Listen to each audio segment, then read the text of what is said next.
really sticky and the room was smelling loud. Drop another bell, cut a 50 off the top. Said the money really sticky and the room was smelling loud. Drop another bell, cut a 50 off the top. Yo, what's crackalating, y'all? This is Rich Regal. If you don't know who it is, Chop is on his way to Indiana. As everybody knows, we will be spending the next few days in Indiana. We'll be heading out in the morning to head over there. Yeah. So I will be running the live tonight, even though I'm the one being interviewed by Roasted on Rooftops. We're just waiting for them to jump in. I just got the link sent over. I had a little bit of technical difficulties. But what's up with the chat? What's up, everybody? What's up, Agent? Oh, I ain't even saying that. I'm going to get me in trouble. Official Hog Leg, Sonya, Spencer's Drink Reviews and Chugs. What's up? We got Choice Lion, Choice Loin. Jacob Caswell. What's up? WTMF, you know what it is. DJ Lil Koompa. What's up? Muddy Daddy. What's up? Cough 210, what up? Ryan Kelly, my dog.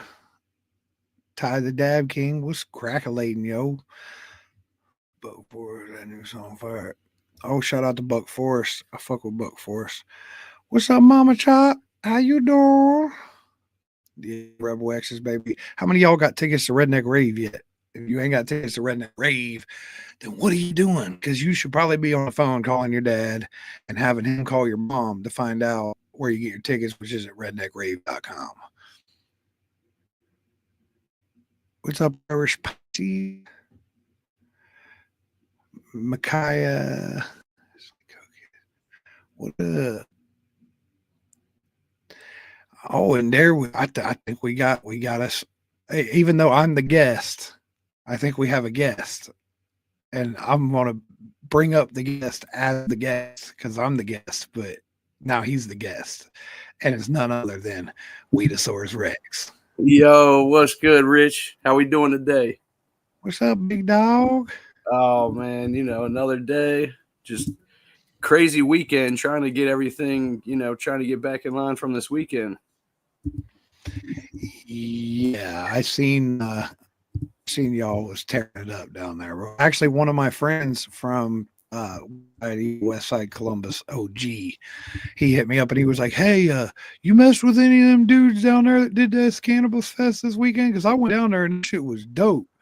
And I was like, "Yep, that's my people." I was like, "Actually, we'll be down there. We're doing a little something with them here real soon in June." Yeah, man, I'll tell you what, the place was packed. I think they said there was over like 7,500 people, I think, total that signed waivers and everything. Like it was a great event, man. Shout out Billy Blaze, dog. He killed it. Why is it not letting me? Oh, there we go. Okay, got that figured out. Hey, there we go. No, hey, I appreciate you helping out with this. I know Chop's got some stuff going on, so I definitely appreciate you taking time out of the day to be the guest on the show. I know we originally had planned to do one in the past, but I was sick and that didn't just work out. So yeah. I'm glad we're able to make this one work.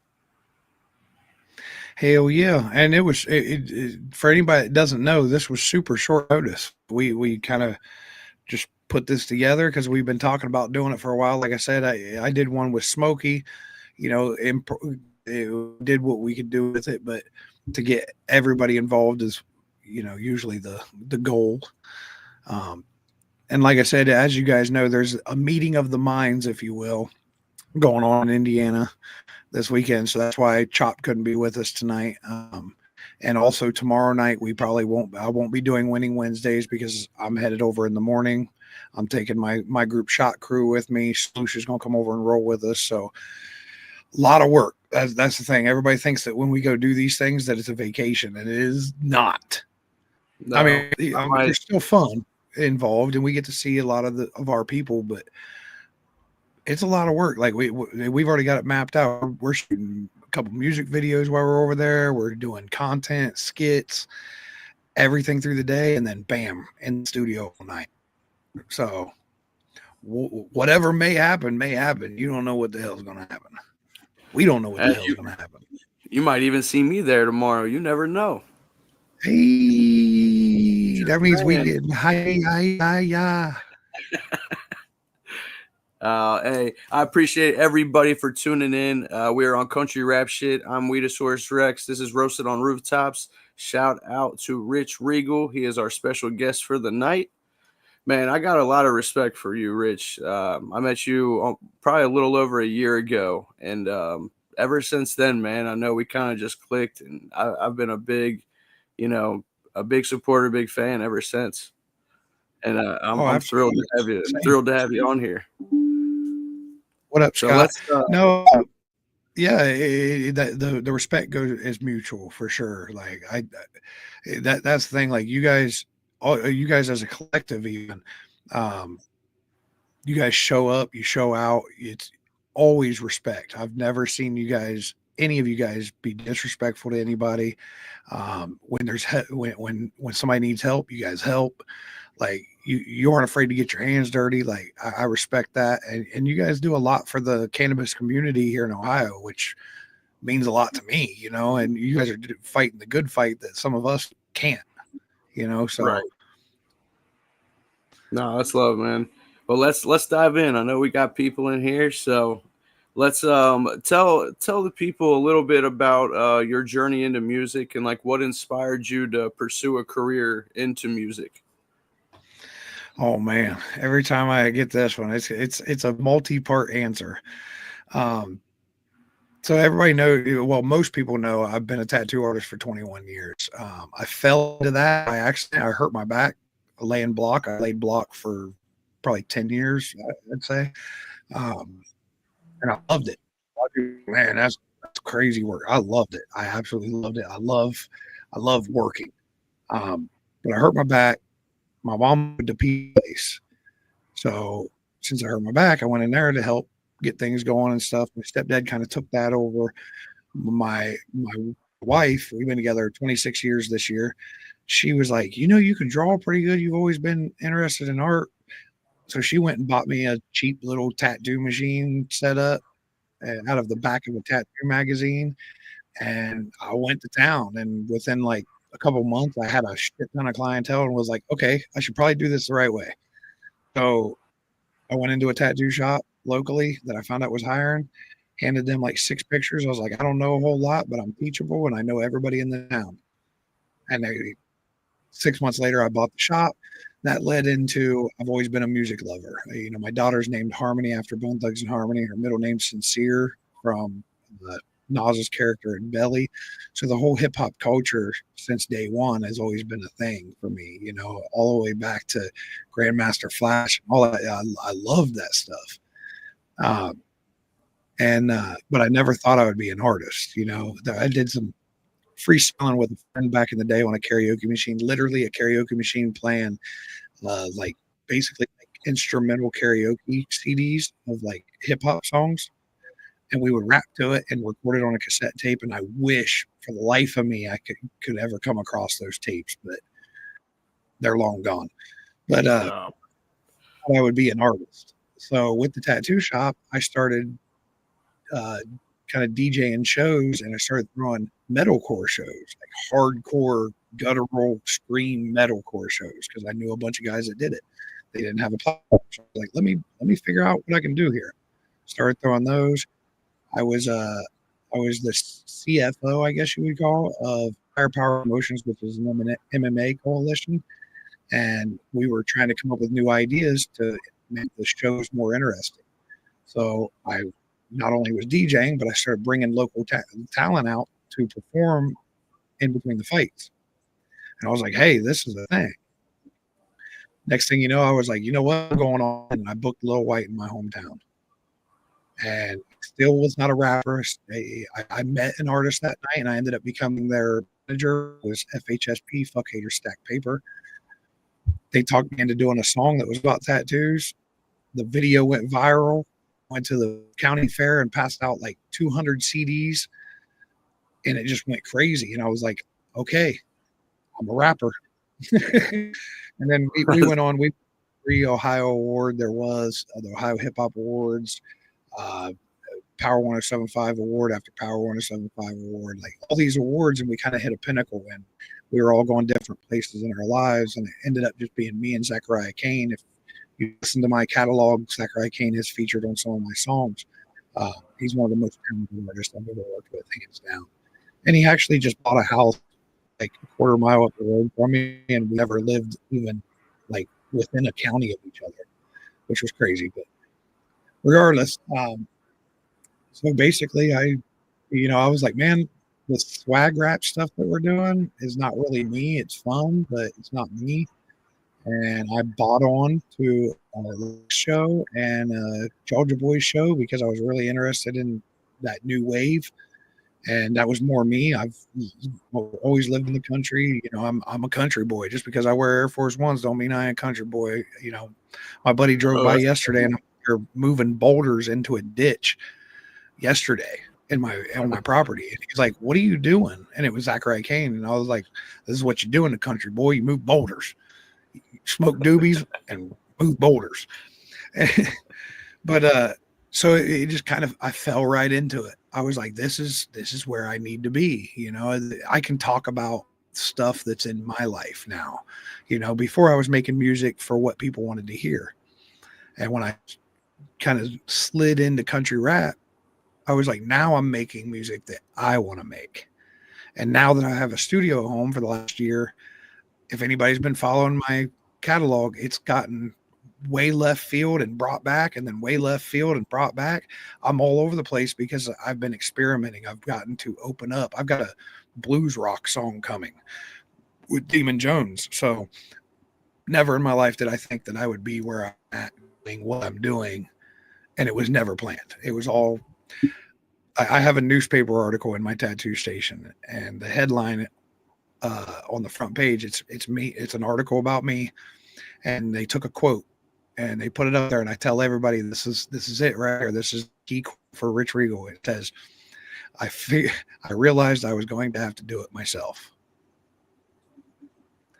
So I watched other rappers. Like, I can do this, and I can probably do this better.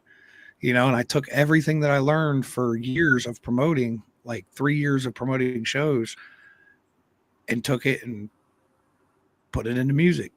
And then now 18 years or so of doing all this, here we are on Roasted and Rooftops on a Tuesday night. Man, no, that's awesome. That's one day. That's one right there, man. So what were some of the biggest challenges you faced starting out, and how did you overcome those? Probably one of the biggest challenges for most artists was probably my biggest challenge, and that was finance. Anybody that's wanting to get into this business, I suggest you having access to at least about $100,000 to get going. I mean, realistically, over the first few years, and really, if you could drop $100,000 into 1 year and do it right, you could blow very easily. It is a numbers game. Unfortunately, we don't make the rules here. But a lot of it is a numbers game. You got to have the numbers online. You got to have the numbers backing you. Sorry, I was reading. Yeah, you ain't. But no, you're good. But yeah, I lost myself reading. Now I'm off subject because I'm roasted on a rooftop. Hey, that's if it was in person, we'd be even more roasted.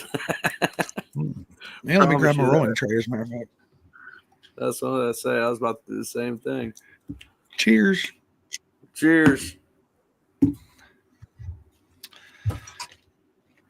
But yeah, the obstacles. That's where I was at. Sorry, guys. No, yeah. That is one thing that everyone's been saying is the financial. You know what I mean? That seems to be the biggest obstacle starting out. And with doing a lot of artist development, I've had multiple artists that they start to get a little bit of a buzz, and they're like, bro, I'm just going to go full bore with this. And I know what that means. That means they're going to quit their job. And I'm like, do not quit your job. Keep your job. Work at Burger King. Don't worry about what people think so much, because you've got to finance this. It's like going to college. You don't get this knowledge for free. That's just how it goes. You can get some knowledge for free. I give a lot of free game out to a lot of people. Take it or leave it. I don't really give a shit, but I'll give it a lot of the times. I tell people all the time, reach out to me. I'll try to answer your questions as best as I can. But and that was another thing, not having anybody look for answers. Everything for the first 15 years, 10 years, probably at least 10 years of my career was me blindly just trying to figure it out. And if I'd have had somebody like me, oh man, the money I'd have paid for that. To find somebody that could kind of put me, at least tell me what not to do. So those are probably the biggest things. That and being a white rapper, I have a lot of problems with that, because it wasn't ever drastic, but a lot of people didn't take me seriously. And I hate the term white rapper for the simple fact that, why do I have to be a white rapper? Don't call any other rapper a black rapper or any other race or a Chinese rapper. No, they're a rapper. You're either a rapper or you're not. I don't like that term. And that's crazy for me to say, because White Trash Mofo is obviously the logo, or the phrase. I guess it's not a label. It's just a way of life. It's us. This is what we were told. We would always be this and never anything more. And we're proving it wrong. All of us as a whole. Yeah.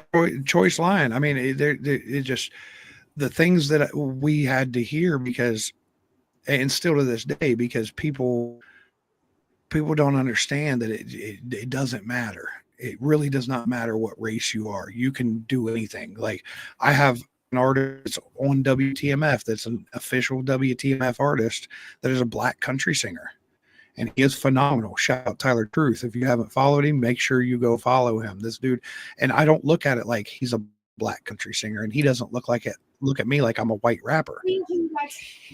He's just very talented, and not only talented, but very decent human being. He's a good man. He's all about family.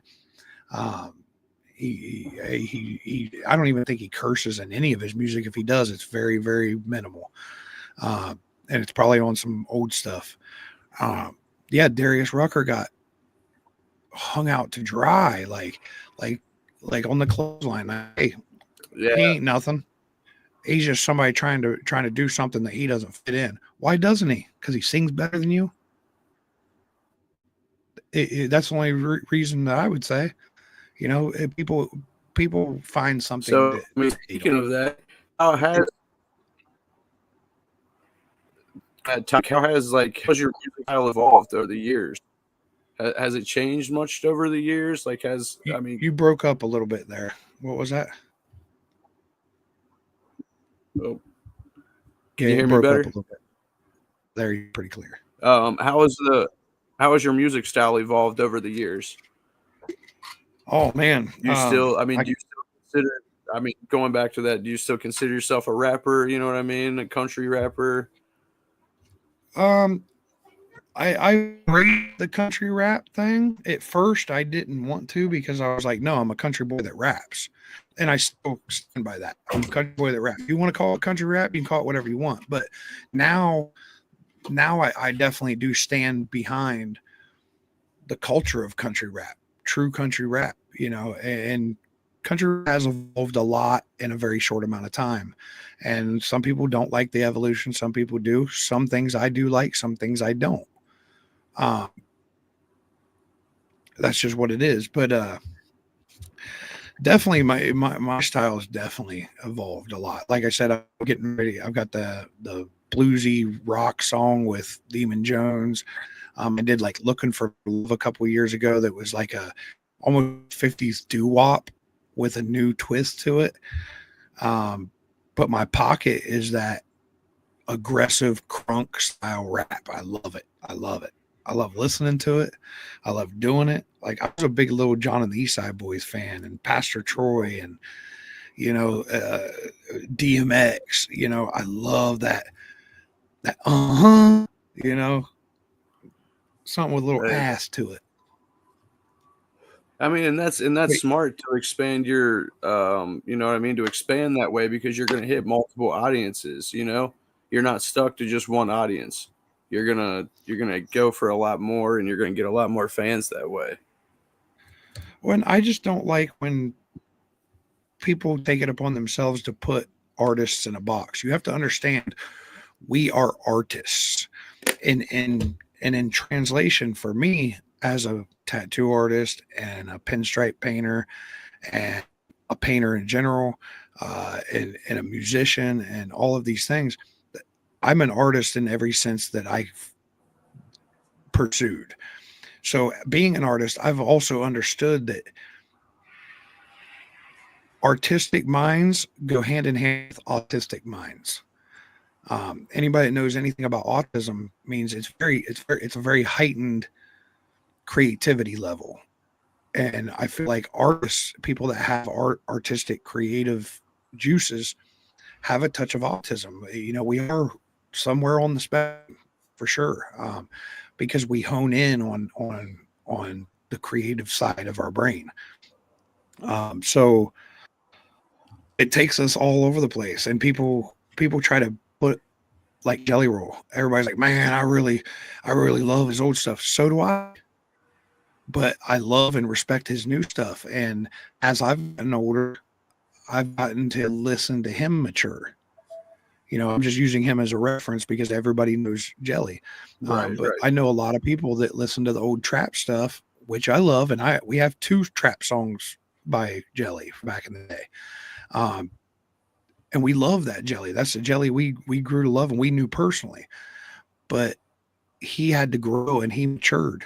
So stop putting all these artists in a box. That's my big thing. Oh yeah, you ain't Oh wrong yeah. there. Jonathan Now, said, but I hate it when they think we ain't country in Ohio. Oh, we country, bull. eh, so obviously, being on Roasted on Rooftops, you roasted, smoke a little good cannabis. Can you share? Well, how has cannabis influenced your, creative process when making music? Or, do you smoke when you write? Do you smoke when you get in the booth? Are you one of those that, have to have the cannabis? And can you It's tell if you don't use it when you write? um sometimes I can tell, sometimes I can't. And I'm especially in my older age, things are changing for me a lot right now as we speak. My body's changing, that's natural. So my tolerances for certain things aren't the same as they used to be. But it just really depends. I can sit down. There's sometimes where I sit down and I'm like, if I smoke or consume in any way, I'm not going to be able to keep my structure here. But then there's other times where I'm like, I got to get loosened up. But like say over here where we're going into here, I'm on the job all the time. That's what people fail to realize. That's one of the big reasons why I don't drink. You hardly ever see me drink at a show. If I do, I might drink a beer or maybe a shot with everybody, and that's it. Um, that's because I want to stay as sharp as I possibly can at this point in my career. Um, any little slip up will be manipulated and turned upside down. And I know that there's people out there just waiting for people like me to slip up.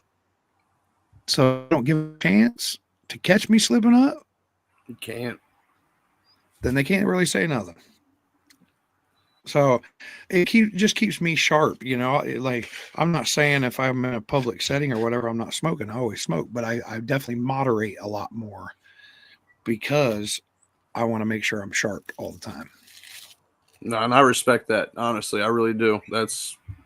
That's something you got to do, especially when you're trying to level up and take it that serious.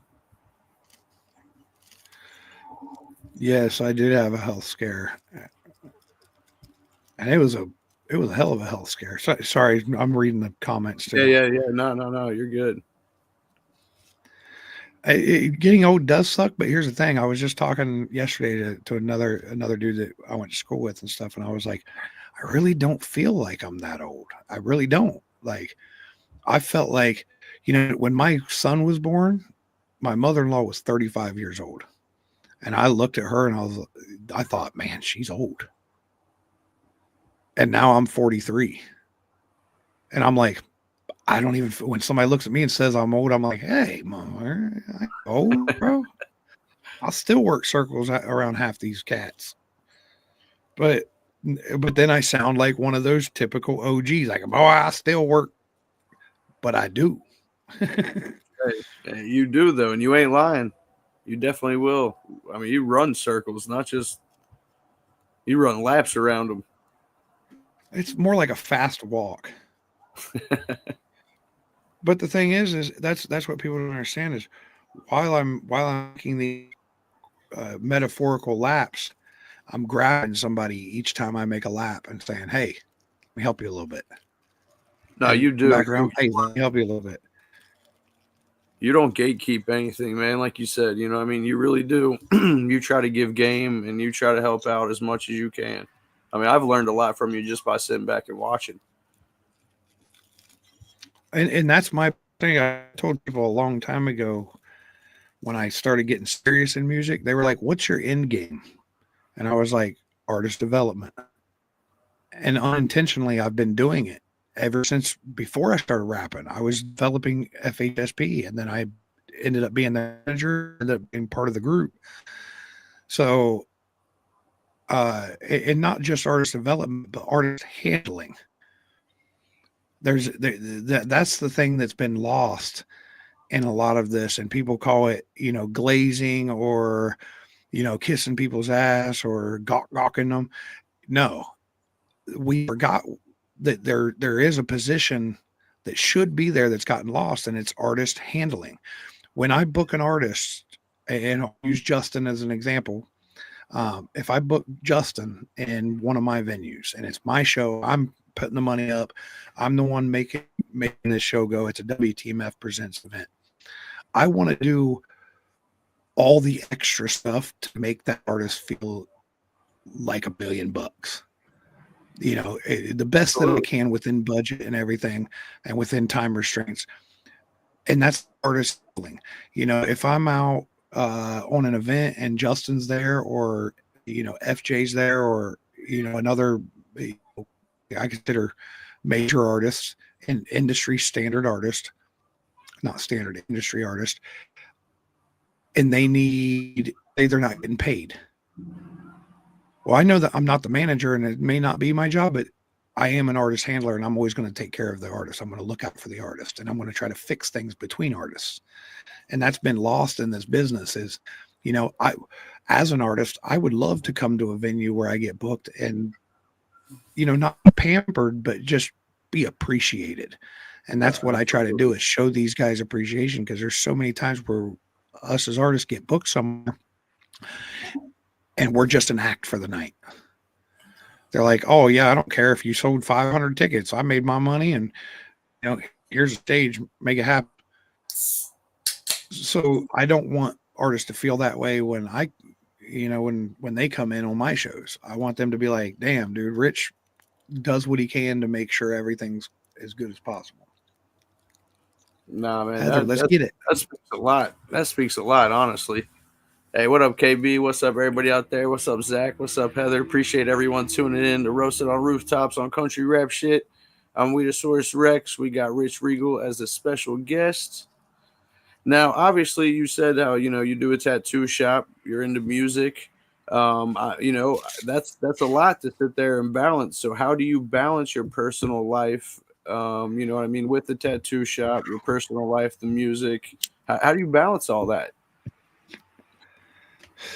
I don't even have an answer. I don't know how it one thing is I have to be conscious of my surroundings pretty much at all time. I have to be conscious of, my woman's feelings, my guys at the shop, artists that I represent. I have to take all these things into consideration whenever I do anything. But at the same time, I also have to take into consideration what's best for me. Um, Primarily over everything, my old lady's going to trump over all the other stuff every time. My kids, same way. But um, by saying all that, what I was getting at is I have to be conscious of the fact that sometimes, I may be gone for the next 2 days. So when I come back, the first chance I get, I'm going to stop everything and I'm going to give her some time. She deserves it.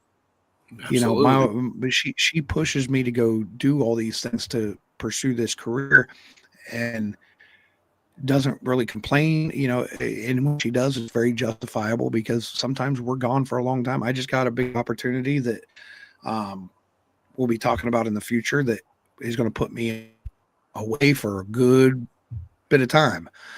I'm not going to prison, guys. I just want to let you guys know that I'm not. I That's was not just saying the way you said that kind of. be away in a good way. But yeah, that's the biggest, being conscious of things. There's times where I neglect my guys at the shop, and then I have to reel it back in and be like, no, these guys are the reason I can do this. My wife is the reason why I can go do this. So like today I walked in and I was like, I was talking with my artist and he was like, yeah, it's my year mark was last week. And I was like, bet. I was like, gave him a 5% raise. And then I was sitting there and I was like, make it 10. Gave him a 10% raise. Just because he was the lowest guy on the totem pole, but he has worked his ass off, and sometimes I neglect that and don't recognize that. So I have to be conscious of that surrounding and good. No, yeah, that's you got to be around your. And I ain't mad at you, man. You gotta what they say. I mean, happy wife, happy life. But that's, I Yeah, mean, you got to spend time with the fam though too. You know what I mean? Especially, I mean, if you're gone for a couple of days, she's the one holding it down. It's only right to spend. You know what I mean? Family first. I'm all about that. There ain't nothing wrong with that. yeah, and that's the thing I preach to everybody. Like when we're out at shows, I'll say it right there on stage. Like it's the people in our lives as entertainers, or even I consider you an entertainer. Just because you're not making music doesn't mean you're not out here entertaining people. You're a public figure now. So in those situations, our people take the biggest hit because our family misses time with us. A lot of our finances go into this to make it happen. They suffer more than anybody else, so I always tell people, make sure you take care of your people. That's real. Well, they really do. Now, back to the music side of things. When you're recording, do you think your environment influences the creativity of your music? Do you think the environment has yeah? Absolutely. And probably not in the the standard sense. I could be in a completely like right in the middle of the hood with nothing but trap rappers, and I'll drop like the most country verse ever. And sometimes I won't. Sometimes I'll do a more crunk verse. It's just how the vibe that I feel at that moment, and it definitely does. And that's why I encourage people, if you record at one studio, step away every now and then and go record at a different studio in a different environment. Some studios, everybody's in there smoking and partying and stuff. That's not my thing. I do not like doing that. I don't party, so I'm there to work. But you'll get your creativity goes a different way when you're in a different setting. Just about anybody's going to have a different reaction to those actions, so yeah, absolutely. So with that being said, do you have a favorite place or a a place you would rather prefer to record at, or do you bounce around? If I were going to say a studio, as of right now, Stay Beat Studios, hands down, is the place that I recorded there for many years. Everything is all the way to the, turn the knob all the way off and break it all the way off. Like they are impeccable on everything. Everything is just flawless. But I definitely, now that I've got my studio built here at home, I literally record right here where I'm sitting. That's nice. I stand up to record most of the time, 90% of the time. And that's a breathing thing. Sitting down, I'm fat. This shit compresses when I sit down. And even if you record sitting down, try standing up on a few songs. You thank me later. It gives your energy a different energy. It does a lot. Now, that's not saying I don't record sitting down. Some things I do because I'm looking for that vibe. So, yeah, absolutely. This is my. I feel more comfortable here because I can experiment and there's zero judgment. Same with Stay Beat Studios, but when I'm in a structured studio like that, everything's on a time. And when there's time in the back of your head, your creativity doesn't flow as hard. Like I can come in here at 3:00 in the morning, wake up out of a dead sleep, have a hook in my head, go in here, hit record and knock it out and be in that moment. That makes a big difference. Yeah, that really does. I didn't really think about it like that. That My makes a weed huge smoking song, the one I dropped the video to, I can't even think of the name of it right now, but the one I just dropped at the end of the summer, that one literally came about. I woke up at 7:00 in the morning. I'm puffing down, drinking my coffee, and I was like, man, I am really stoned. I should make a song about this. And that's how that song happened. See, so cannabis has influenced some of your songs. Oh, absolutely. Yeah, that one literally, what you're hearing in that song, it was 7:00 in the morning drinking coffee, and I was like, I'm higher than Batley right now. I don't know if I'm allowed to say that, but I just did. So, oh, I mean, hey, I don't have any issues with it on mine. I don't know. So, what message do you help to push through your music? I mean, even regarding the cannabis culture, like what do you have a message you're trying to push? my biggest message is don't ever let anybody dictate what you are capable of doing.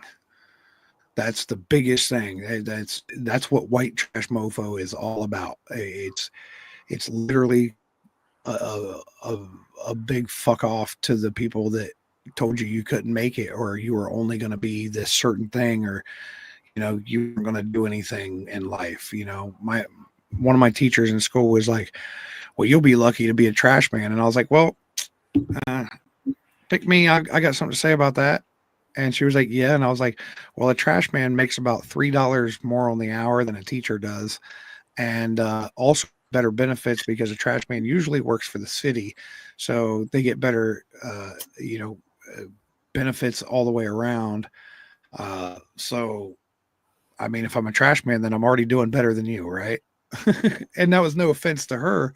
Just don't automatically assume that I'm not educated enough to be able to bring these things to light. Like, she thought I was just some dumb kid. And I'm like, well, actually, they get paid more than you and they get better benefits and they get paid to go to college a lot of times, depending on the company they work for.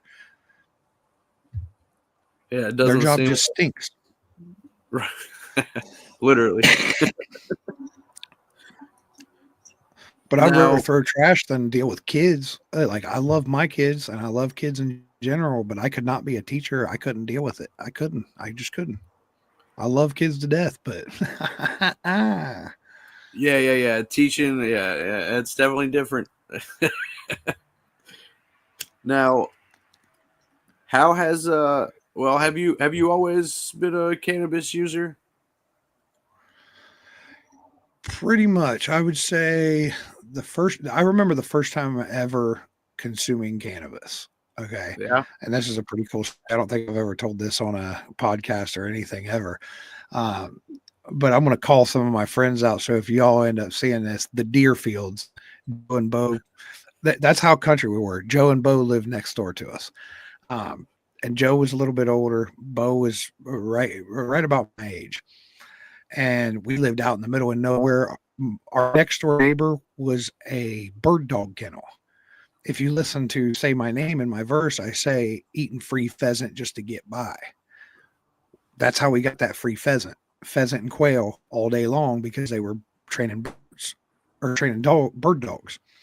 So that was my first job at 12 years old. I was spraying out dog kennels over there.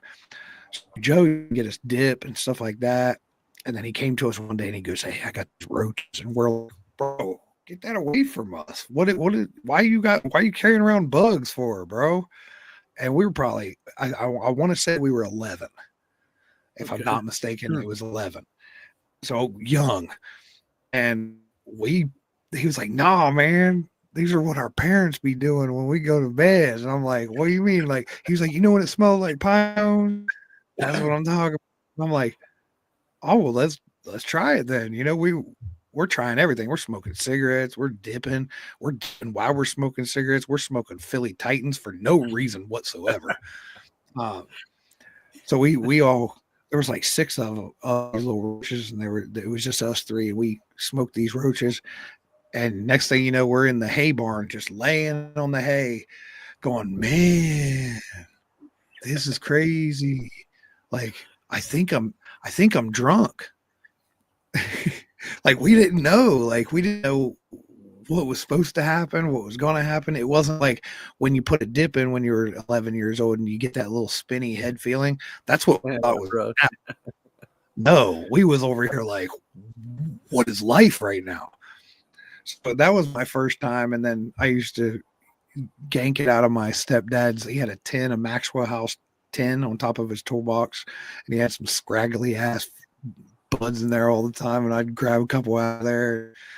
I remember paying like $50 an eighth for shit back in the day. Like, and I mean, $50 an eighth, if you got some out of this world crazy mumbo jumbo shit still to this day, but this was like mids, like good mids. We was paying like, because we was kids. Like, they were like, "Man, if we're going to sell it to you, we're going to make that money." We'd have the little aqua pipe with the little thing that flips out. And it's like, it was like a vape pen before them ever existed. That's funny. We'd have a PBR can dented up with poke little holes in there. We smoking homegrown rag. Oh, that's so funny. That's literally kind of, I mean, besides in the hay fields, I was down in the lake, but that's kind of how. Well, I remember the pop can with the holes and dipping and all that, man. We're trying it all, like you said. You know what I mean? No one told us, and we didn't know what you're supposed to be. Yeah, now, I mean, we was trying everything. And my first concert was Pink Floyd. Okay. In 6th grade. So by that time, I definitely was smoking the cannabis. That's funny. Yeah, my first concert, my dad took me to see the Beatles down at the Gardens.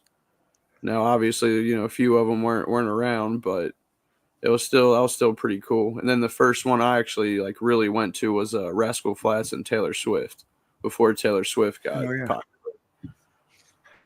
One of the best concerts that you said Taylor Swift. Most people wouldn't expect you to probably go to a Taylor Swift concert, but one of the best concerts I've ever been to was Macklemore with Kesha. Okay. My old lady was a big Kesha fan and a Macklemore fan, and mainly the song that they had together. And she was like, "I really want to go to this." I was like, "Okay, I'll buy tickets." And we bought tickets and we went. I was like, I can get down with Macklemore. I haven't really dove into his stuff. And then I seen him live and I was like, this dude knows what he's doing, bro. And Kesha was really, really good, but Macklemore is what stood out to me. Like when he did I had never heard the song before, but he did the song Willy Wonka.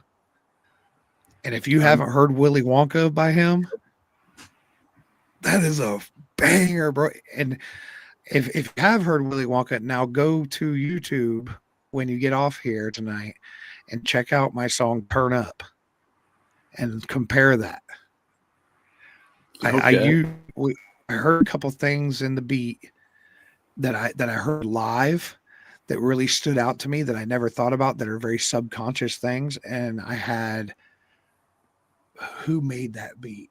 I want to say City Chief made that beat. But whoever made that beat, I was very profound on these certain sounds. I was like, I want them to do this, but in a car or whatever, it'll just sound normal. On a live PA, I want these particular sounds to do this, just like this. And he nailed it. Like, but there's a lot of similarities to the beat. Like, it's very, very different too, but the bass of it definitely was inspired by that. Speaking of like live performances, you definitely put on a great live show. If no one has ever seen you perform, you guys really need to come out and check Rich out. He puts on a great show. Now, are we talking about my mail review or the concert part? Once I get into the OnlyFans section of the night, definitely gets a little steamy. What's up, Chris? Now, so looking ahead, what are your goals for your music career? I just want to blow up and act like I don't know nobody. No, man, I don't really. That's funny. I don't really have. I don't want to call them goals. I mean, they're goals. Like, you have to set goals to reach goals. Absolutely. More than that, I'm just here, Like, I definitely plan. I want to have a good charting album. That's a goal, big goal. But really, my biggest thing isn't about the sales and stuff. It's more about reaching people out there that can use the help. I did the Doobie Run 2 weeks ago in Dayton, Ohio. The girl that come up at the end of the night, I was standing by the merch booth. This woman came up and she was like, "Hey," and I'd passed this woman and these two girls a couple times throughout the night, and they tried to grab my attention, but I was running. I was working the whole night, and the lady, was like, "Hey, is there any way I could get you to autograph this shirt for my daughter? She is like the biggest fan ever." And I was like, "Oh, really?" I was like, "That's so awesome," Da, da, da. And I was like, "What's your favorite song?" She named off like 3 songs. Bam, bam, bam. I was like, okay then. And she was probably maybe 18. I would say she's probably 16 or 17, just very young girl. And she just engulfed in tears, like broke down. And her mom was like, "You don't understand. Like, she is the biggest fan." And I was like, "Oh, there ain't no reason to act like that." And she looked at me and she was like, "Do you know how many times you saved my life because of like the song Violence, or, like Looking for Love?" She said gave her confidence back to be able to, go out into the world and stuff. And, I'm hearing this from this very young girl, and I'm, man, why do these so many kids, and all the way up into, like I said, I'm 43 years old. I know other men, and I'm a very prideful man too. I don't like sharing my emotions, but I've learned over the last few years that I'm on a platform to where there's people out there that feel the same way that I do and have been through a lot of the crazy shit that I've been through. And if I can help them people, that's my main goal. Like, That's real shit. I know I'm not going to be Lil Wayne.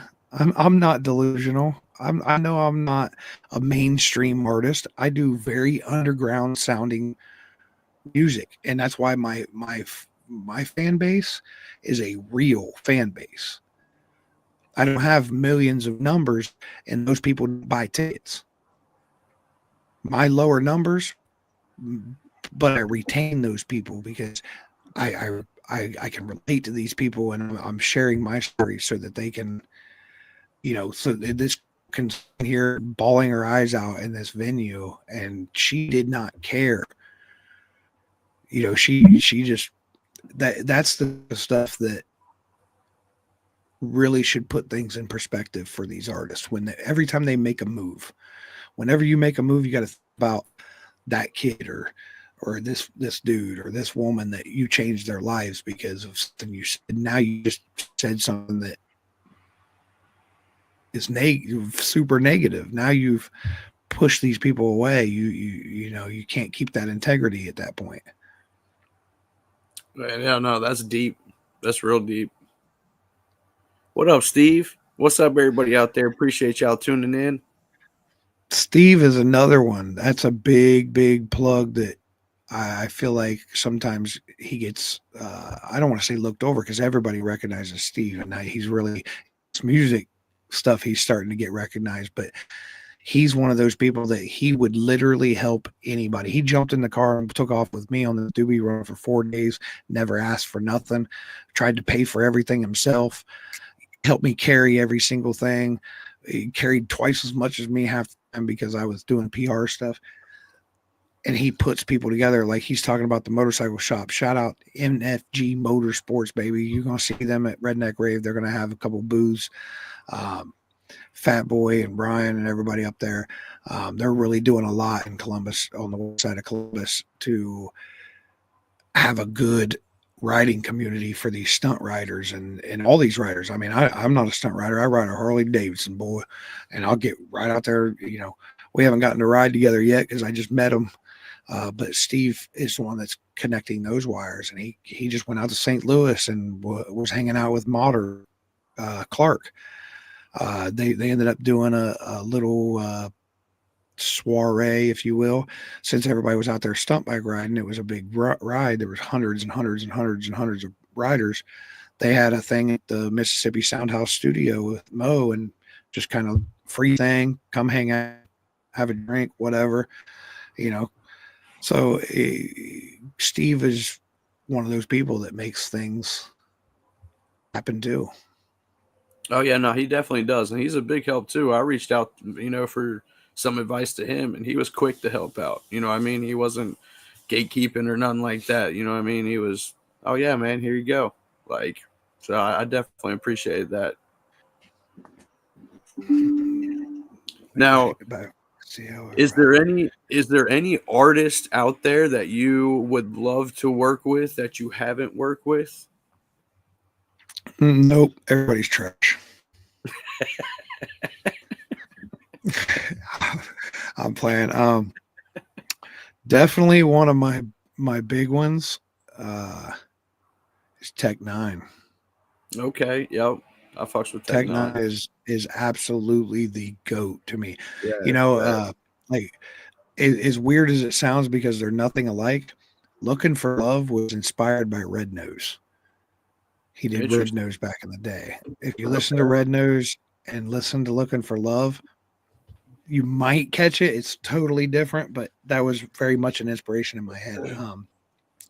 As far as like another genre,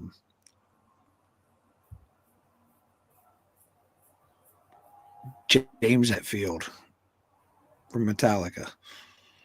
I would or Lars, the drummer. I would just give me a Travis Barker. There's a lot, man, but there, and maybe those will happen, maybe they won't. You know what I'm saying? That's not something I'm putting in my crosshairs.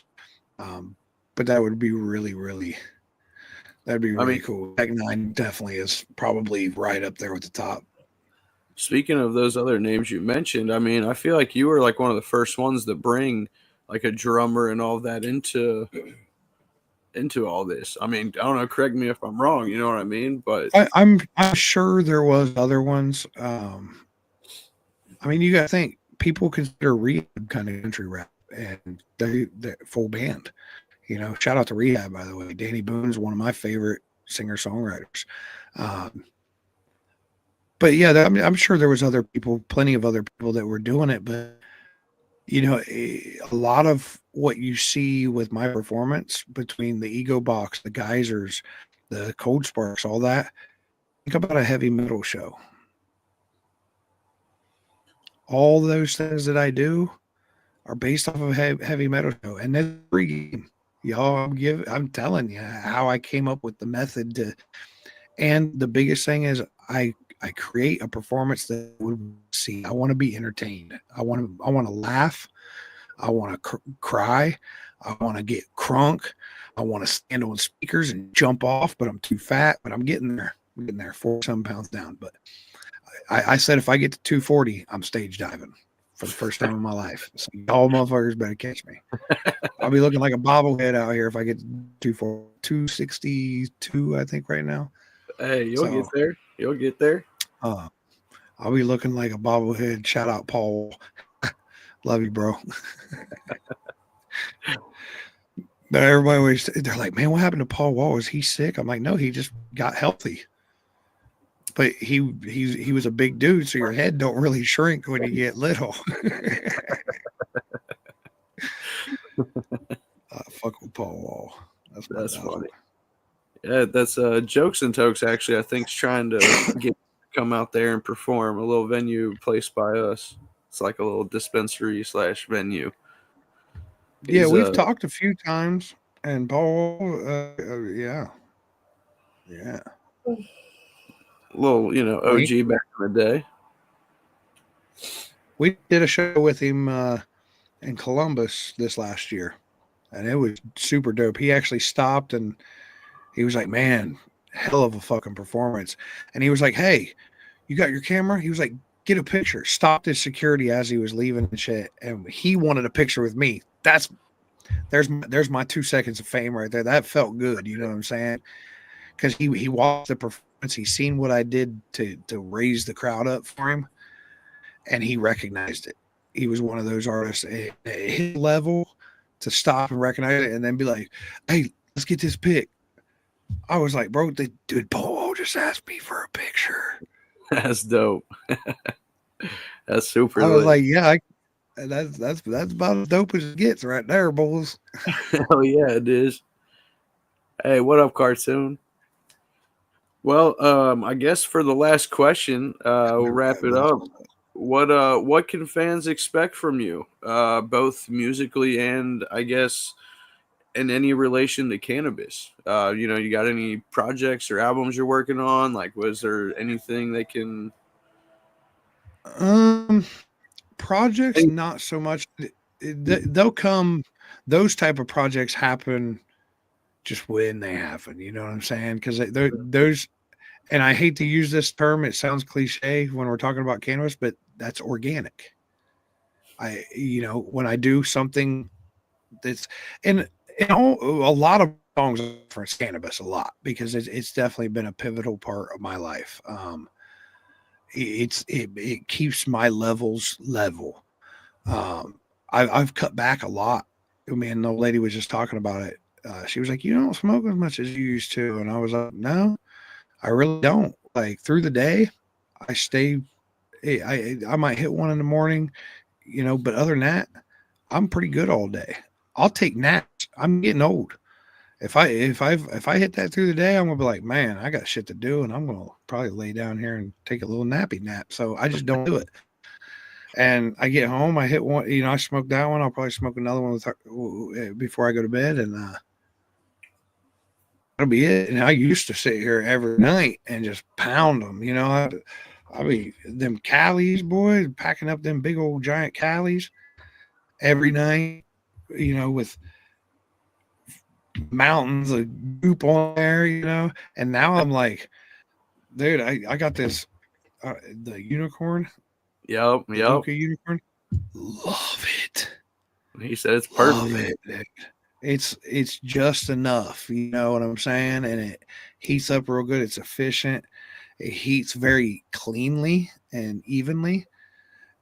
And you can moderate the intake really, really well on that. Shout out to Luca. Can I get a sponsorship? You know what I'm saying? Bro, they just came out with a dinosaur. of I that just thing. seen it today. Yeah, I was dude, up at the I know. store. I got the seahorse was what I was all about for years, and then seen this, and I was like, I need that sponsorship. I'll be a spokesman. Hey, Shout out well, Cartoon Bondurant. That's my dog. we both might have to reach out to them and try to get a little sponsorship package. Yeah, get a co sponsorship. That'd be super dope. Well, Roasted on rooftops is a double R. it sure is. Rich Regal and roasted on rooftops. Hey, look at that. Clap. Look at that. I think, I'm hey, saying. something's going to have to happen. I'm all for it, man. I'm ready. Hell Nah, yeah. well, Does the chat have any questions? We have to stop right now if you yeah, I'll give them chat. a chance to either one of us. No, yeah, sure. Yep, let's do it. Any Let's questions? interview Weedasaurus back too. Let's throw it back at him. Yeah, I mean, I'm down. I'm down to answer any questions. He said businesses that want yeah, there we go. Whammo. So Weedasaurus, I'm going to interview you now for a second until we get some questions on here. Let's do it. Let me think here. What would be a good one for Weedasaurus? Where is your goal and where do you think you'll be in reality in the next 5 years within the cannabis community? Like what is what place where do you want to be at? Do you want to be an educator? Do you want to be That's a man. That's a tough one. That's a good one. I love I love educating people. That's probably one of my favorite things. But where I see myself, I don't like staying still in one spot, man. So I'm trying to level up and grow feel as much that? as I can. So right now I'm working. I've been in talks with Paragon Development about getting my own pre-roll out there. So shout out Paragon. So that's where I probably see myself having my own products and dispensaries, and kind of just being a face of my own brand and educating people along the way. Obviously, networking with people and seeing where we can take it and go. But like I mentioned, I don't like staying still. Like I want to grow. I want to be able to help my family, leave something for my daughter, you know what I mean? Like my sister's been going through a lot, so I've been trying to help her, but pretty much just help the family out. That's really the goals. Not trying to, get rich or famous really, you know what I mean? But I'm just trying to live, you know what I mean? Trying to make it. That's all we can do, brother. That's all we can do. So what appealed you to what was it? Was it the buzz? Was it the smell? The because I'm one of them guys. I'm a flower guy. I like to feel it in my hands. I like to smell it when it's freshly broken up. Like what was the big appeal for you, or was it just hey man, this shit make me feel good? It makes me feel better. You know what I'm saying? It makes me feel normal. So yeah, man, I got a lot of, I'm diabetic. I got a lot of other health problems too. You know what I mean? Depression, anxiety, back then and still, bits and parts here today, but it helped a lot with that. And I mean, obviously, yeah, it tastes great. You know what I mean? Like, of course, we can all say that. And I prefer the taste over the high still to this day, to be honest with you. Um, My guy. I go for flavor, man. But yeah, definitely, it made me feel better. It made me feel more normal. And I could be myself. And I didn't like taking the pills. Taking the pills had me being somebody I wasn't. You know what I mean? Like I was prescribed Xanax, and if anybody's ever taken that, they know that turns you into somebody you're not. And I just, Absolutely. you know, at the end of the day, you gotta try stuff, and cannabis ended up working out for me, and here I am. Which I've been doing it my whole life though. even in high school. You know, I was always telling everybody, like, I'm telling you, you guys need to try it, look into this. And, you know, everyone back then, it was frowned upon. So no one really, you know, took the advice. And now they're like, oh, man, we should have listened to you. Like, I remember my friend's mom back in the day, they wouldn't even let them hang out with me in school because I didn't care about, I never used eye drops. I didn't care about hiding the smell. I mean, it helped. It was my medicine. You know what I mean? So Right. I didn't feel the need I needed to hide it. I wasn't doing it to get high or, you know, to be cool. Like I had a legit purpose for it. Absolutely. Absolutely. All right, one more, and then we'll get out of here. Let's do it. What is your mecca of weed songs? The greatest weed song ever written. You kind of cut out. Can you repeat that, please? Oh, what is the greatest weed song ever written to you? Oh man. Wow, that's a tough one. My answer is probably going to change because another one's probably going to pop up later on. Right now, off the top of my head, I mean, it's one of my favorite weed songs is probably "Still Blazing" by Wiz Khalifa. That's the one that really pops into my head right now. That one didn't but pop into my head, and that is a dope one. No pun intended. yeah, I would definitely. If I would say, I would definitely have to say, obviously, my bro, Lil White with the smoking song. I mean, everybody, this is my smoking song. It ain't very long, but get it. I mean, come on, bro. That's the anthem. That, and then Hits from the Bong was like one of my first big ones that really caught my eye. Because hearing that at the very beginning, first time I had heard somebody do that, I was like, and then Cottonmouth Kings just made album after album about it. Where the weed at? It's in my backpack. Yeah, no, that was dope. I mean, really, Lil White, I would definitely, out of those that you said, definitely my smoking song definitely was a big one for me there too, for sure. That was a big hit back in the day for me. Laura, get with us. Yeah, dude, there's literally, we could sit here for 3 hours because there's so many great ones. There's just so many. Like as I'm sitting here, like they're coming into my brain and leaving just as fast because there's another one coming right behind it. It's like, that's why I said I'm sure my answer will change as I think more about it. But yeah, when you said that was like one of the first ones that just popped into my head. And then you got smoke weed every day. Yeah, Colt 45 and 2 zigzags. Baby, because I got high.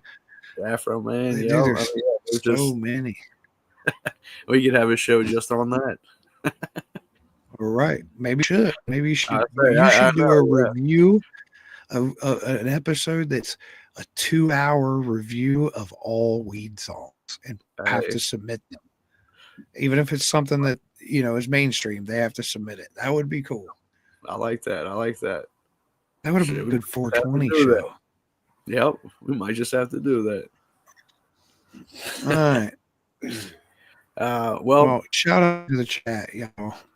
I appreciate y'all for tuning in. Rich, I appreciate it. I know this was last minute, and I definitely appreciate you taking time out to hop on here and get interviewed on Roasted on Rooftops.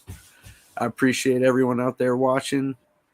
Appreciate Chop for letting me use country rap shit and his YouTube channel to host this for all the audience out there. And we'll see y'all next Tuesday.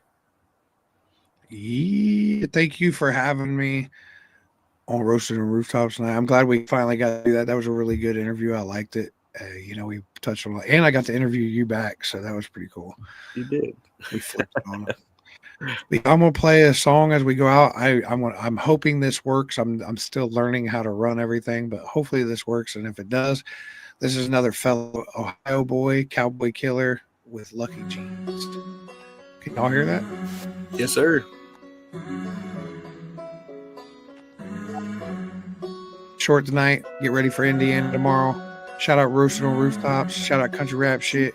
Redneck Grave Boogie Ticket. LGG. Copper Steel. Premium gas, dirt on my jeans, hand on my Cowboy heart, Killer, and Dixie Lucky land. Jeans. She the type of woman who don't need a man. She don't need help climbing in my cab. I'm a desert drifter, hiding from the heat, banging my speakers as loud as I can, leaning back in my front seat. Heard that there's a fire down by the creek. She gon' pop it like grease, grease, thick as honey, let her stick it on me. Me, little watch her jump out of them lucky jeans. Must be the lucky jeans. She gon' pop it like grease, grease, thick as honey, let her stick it on me. Me, little watch her jump out of them lucky jeans. Must be the lucky jeans. Your mama gave you the goods, make these other girls mad. I bet these boys can't speak just by the way that you laugh. And they all wanna just squeeze her, I let her pump my gas. You can see from the front and wait till you see from the back. I'm wherever the Budweiser is or get in a bag. This a different type of money, we gon' charge you with tax. Way down there in the holler, don't you use Google Maps. The water's warm and the beer ain't flat. Party's on the way. If you can't buy twice, then save. I can put you on the game. And don't you know that bread is the best paid? I can put you on a fly you out of state and moonshine by the lake. Take you places you ain't been. Trying not to let a good thing go to waste. Premium gas, dirt on my jeans, hand on my heart in Dixieland. She the type of woman who don't need a man. She don't need help climbing in my cab. I'm a desert drifter, hiding from the heat, banging my speakers as loud as I can. Oh, that's leaning just back my in my admin front thing. seat. Pushing Heard it. that there's a fire down by the creek. Let her pop it like grease, grease, thick as honey, let her stick Yes, it thank on you me. everybody for tuning in Watch her tonight. jump out of them lucky Yeah, that is jeans. Lucky Jeans by Cowboy Killer, another Ohio She gon' pop it boy. like grease, grease, And we are thick as honey, let her stick gonna it get up on out of me. here for the night. Let her watch her jump out of Peace. them lucky Rooftop, jeans. my dog. Must be the lucky Much love, y'all. jeans. By the luck of the draw. All right, y'all, we out.